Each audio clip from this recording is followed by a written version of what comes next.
Welcome to Football Discussion Daily. My name is Joe, and I'm here with the co-host Yo, CGO or George. We're releasing this on the 3rd of May, 2026. And quick reminder, please like us, subscribe us. We release on YouTube every single day, long form. We release on Instagram, TikTok, and other platforms every day, short form pieces and clips. In today's news, we'll be talking about Premier League results. Arsenal beat Fulham 3-0. Pretty comfortable. All 3 goals coming in the first half.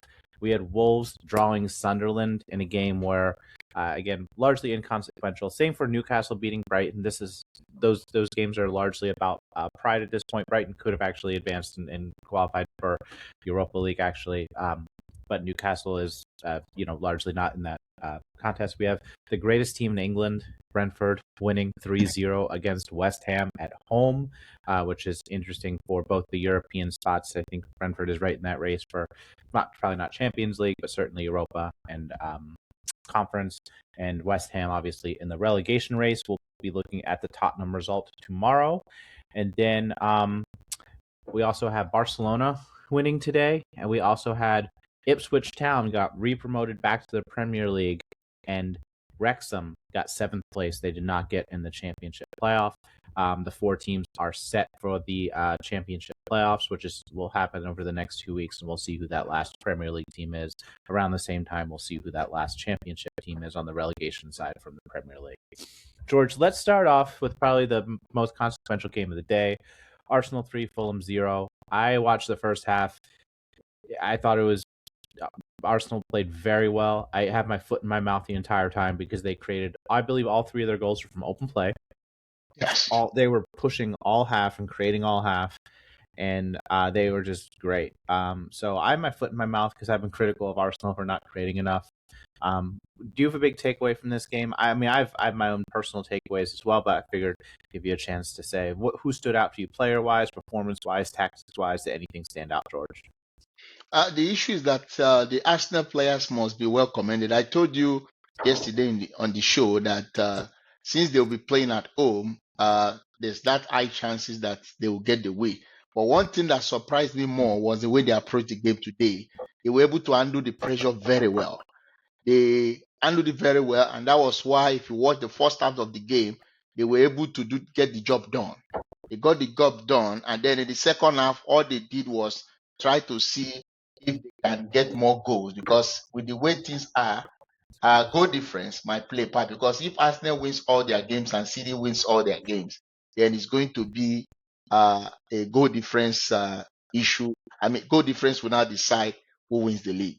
So the plan was, let's make sure we get the goals as early as possible, which they succeeded in doing, getting 3 goals, 2 goals from Victor Gyokores, and then 1 goal from Bukayo Saka. And then second half, they just tried to manage the tempo of the game, tried to curtail the guys from Fulham, and hoping that they can get more goals. But unfortunately, they didn't get more goals. But for me, 3 goals was good enough, and I feel they deserve to win the game. I think this is one of their, I would say, one of the games I will rate them higher in the last, let's say, 10, 15 games.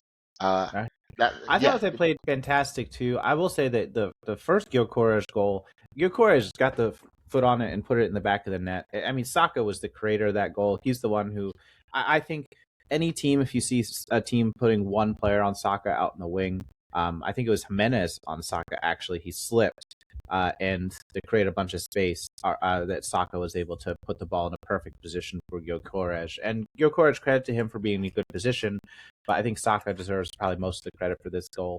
I think Saka is one of the best players I've seen. I think he's a fantastic winger. I think he's been poor relative to the standards he set for himself for a little while. Today was the first game. I'm like, that's the Saka I've seen. It's a combination of Fulham constantly more consistent than other teams, only putting one player back there, and it's a combination of 2. Saka just being really good. It takes a while for a player to recover from injuries. I hope that Saka, for England's sake, is able to carry this in the World Cup.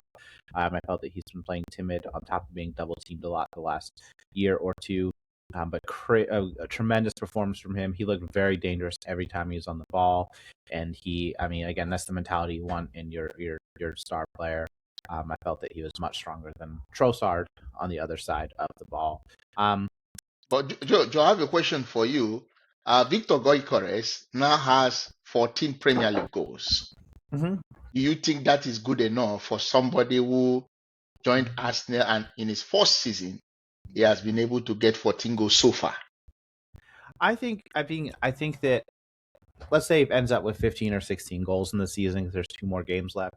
I think it's a bit underwhelming. This is a player who came in as a 28-year-old striker, not a 23-year-old striker who's still developing. When you spend 80 million pounds or 70 million pounds on a 28-year-old, or 27 or however he was, I mean, an older player, you anticipate to come in and immediately hit the ground running. I felt like he, and it's does not 15 goals isn't a low amount, but for a player who, in my opinion, doesn't provide that much outside of goal scoring, he's not a guy who links up and passes the ball back. He's not a guy who is fast and presses hard. He's not a guy who's amazing in the air and wins a ton of balls for you.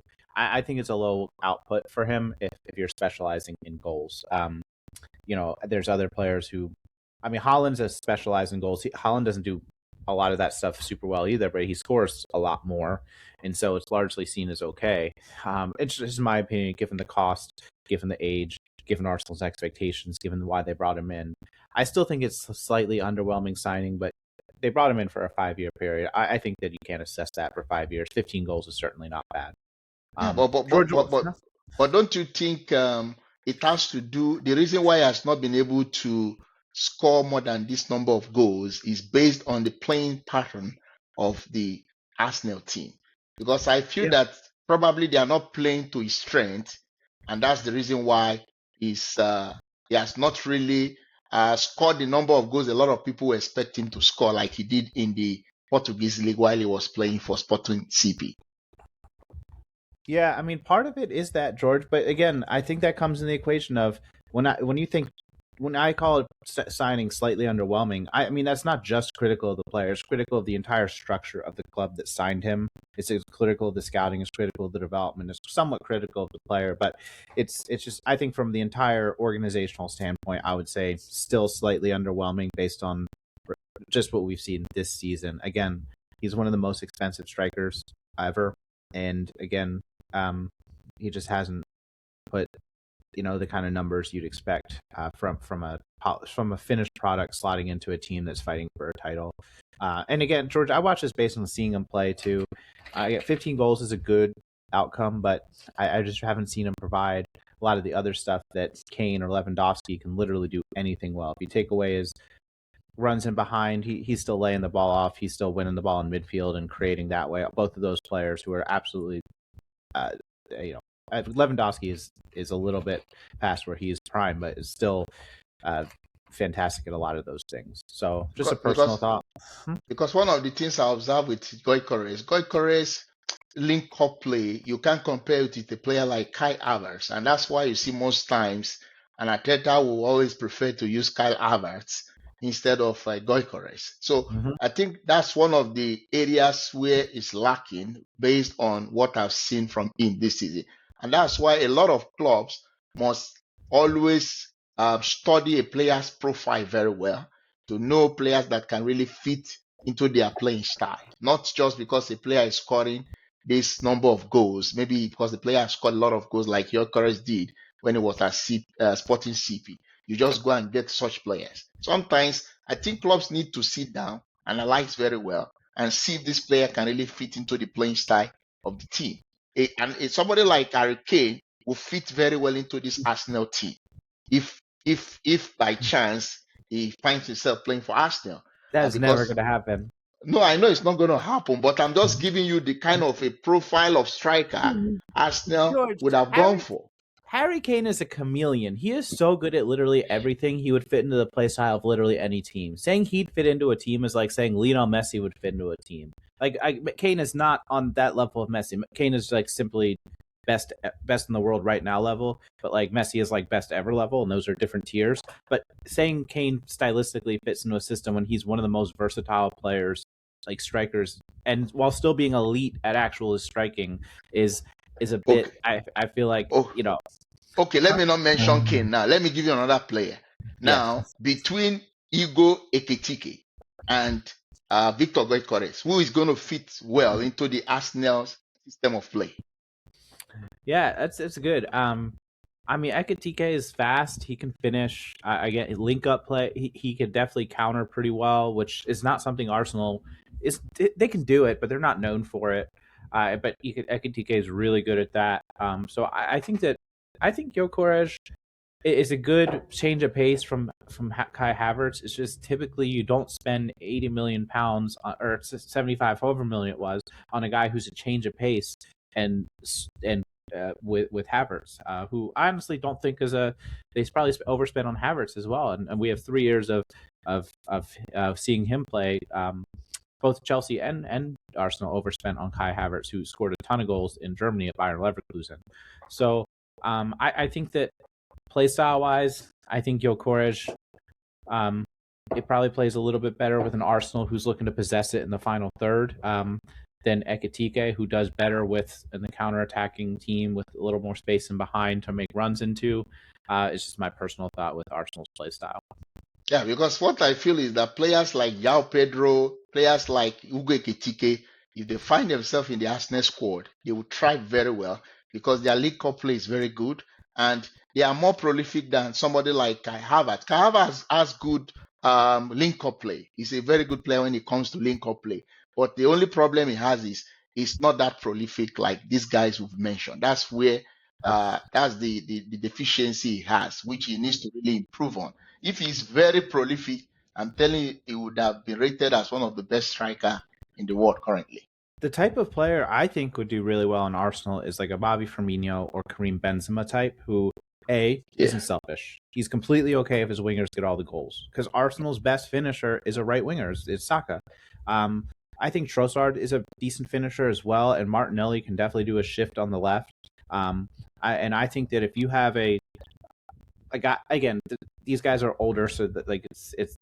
I'm not saying these particular players, but if you have a guy like Firmino, like Benzema, whose whole role is to draw center backs out, it would allow Saka to do what Saka did today, where he had so much more space today than I've seen him have. And I think players like that definitely exist and are out there, are purchasable by Arsenal, and might have been a better buy than a guy like Gyokores, who's a good finisher and doesn't bring all that much more. Kai So Havertz, another thing he brings is heading. Like, and he missed the header last week against Man City, or 2 weeks ago against Man City, that they could have changed the title race. But overall, in general, he's pretty good in the air. Joe, with this performance by Arsenal today, do you think they are going to drop any point with 3 games to go in the Premier League for them? Yeah, yes, I do. I mean, I said 2 weeks ago after the Arsenal Man City game, neither of these teams have won 5 straight all season. I just don't see it happening. And it's great that they won 5-0 or 3-0 today, but I still think I can't see them winning 3 straight to close out the season. Nor do I see Man City. I think both teams will drop points, and because Premier League is hard. But Their we'll next see. game is against West Ham, and West Yeah. Ham lost today to your team, Brentford. And Yes. West Ham is fighting to escape relegation. Do you think there will be a very big problem or a big hard nut to crack? Yeah, I do. I mean, I think Nuno is a good coach. I think that today was a good combination of a good performance by Brentford. If I watched the game, honestly, I think 3-0. Brentford was the better team. I think 3-0 is a bit unfair to West Ham. The penalty was a dumb individual mistake. There was, goals that, after it was 2-0, I think West Ham kind of turned off, realizing this wasn't their day. West Ham, I don't know if that game against Arsenal's at home or away, but I They will play imagine at they're a home. much different team at home in front of their home fans. I think that if Tottenham get a result, even if it's a draw tomorrow, it will light a fire under this West Ham team. So I can absolutely see Arsenal dropping points to this West Ham. Again, I think Nuno is a very good defensive coach, and I think there's indications this season that Fulham is a bit of one of those teams that's on the beach once they realize we're safe with relegation. We really don't want Europe. They're a little less motivated than maybe some other teams in the Premier League right now. And West Ham is very motivated, but we'll see, George. Okay, let's see. Yeah. Speaking of George, Did you see the Brentford West Ham game? I feel like there's not much to talk about here. It was a pretty straightforward 3-0 game. I think West Ham probably deserved a goal on the merit of performance. They did fine, but it was a pretty straightforward game for me. Well, but we need to give credit to Igo Thiago, at least having 22 goals in the Premier League Mm-hmm. this season.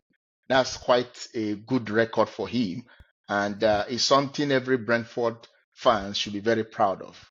Yes. Because no Brentford player has ever done that. So he's the first to have gotten to that point. So what it means is that he's really raising the bar very high. And I'm wondering if any Brentford player will be able to break that kind of record anytime soon. And I don't see him stopping. He might still score more goals before the I end do. of I the mean, season. honestly, today and Monday against Manchester United, he didn't have amazing game. Like he got into a position a lot, but he didn't finish. Today's goal was a penalty. The Yes. other two goals were scored. One was by it was Jensen and Damsgaard, I believe. Damsgaard, Um, yeah. Damsgaard also won the ball, had a 1-on-1 with the keeper 30 yards out, and tried to chip it over him and missed it early in the second half. It was quite an incredible sequence of events.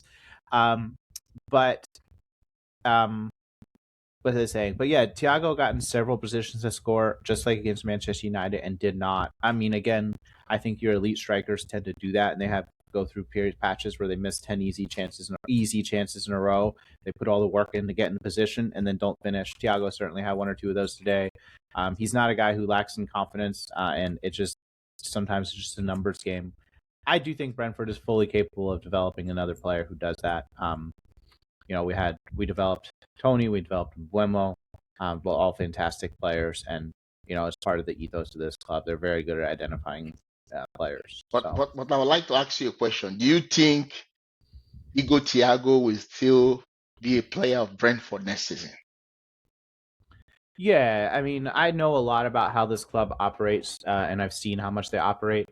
I mean, Brentford tend to be very reasonable. They have a time frame from every player in terms of when they're mature and ready to go, and if the player leaves before that time frame, Brentford will charge well more than the player's worth for other clubs. If Thiago leaves in summer 2027, Brentford is telling them, you will leave for a very reasonable fee in summer 2027, or you will leave for a ridiculous fee last year. If you look at last summer, I'll use two players. Wisa, we didn't want to leave. So we said Newcastle, 55 million or bust, and Newcastle ended up paying it. And Buemo, we had told him the year before, you can leave next summer for a very reasonable fee. I think we charged Manchester United, I think it was £60 million, and which for a player who scored 20 goals in the Premier League, started for 6 years in the 4 years in the Premier League, and is playing for Manchester United is a very good fee, and we let him off very easily, and so I think we're telling Thiago behind the scenes, a whole ton of money this summer. We'll let you go easily next summer, and I think that that Brentford will continue to develop him and put him in the shop window. I think it's best for everybody if he stays one more year. He's a striker who's not relying on pace. If he leaves at 26 years old, he's not missing out on a year of his career, and I think he could really use. As somebody who watches him week to week, he goes through weeks where he'll go through 2 straight games where he misses a ton of chances. At Brentford, it's not a big deal. It cost us a win at Manchester United on Monday, and if he does that at a big club, huge club, if he does that at Chelsea, people will be yelling at him left and right. And I feel like he just has that runway to develop at Brentford that he wanted on a big move, and internally he has to know that. So, Joe, Brentford today are now currently sixth on the table, while Brighton, because they lost to Newcastle, like I predicted yesterday, 3 goals to 1. Do you think Newcastle has done you guys a very big favor by making sure that Brighton doesn't get a positive result today? Of Because course, yeah. I mean, we still have Bournemouth and Chelsea still have to play, not each other, but still have to play this weekend, and so they could still leapfrog us. But I think it's crazy that Brentford are having the driver's seat for Europe next season. It's kind of crazy as a fan. George, let me close out with our standard questions on number one. I'll ask Saka's performance today. Was this one of the best Is this the best performance of him all year? Number two is can Gyokores develop into a 20-goal a season striker over the next 3 seasons? He might come close this season, but you know, we'll see about how consistent he has. Is Havertz or Gyokores in Arsenal's best starting 11? Maybe it's none of these. They have several attacking players. Number four, can Brentford qualify for Europe? And number five, who do you want to see in the Championship playoffs win and come back to the Premier League? Let us know your thoughts. Thank you for listening.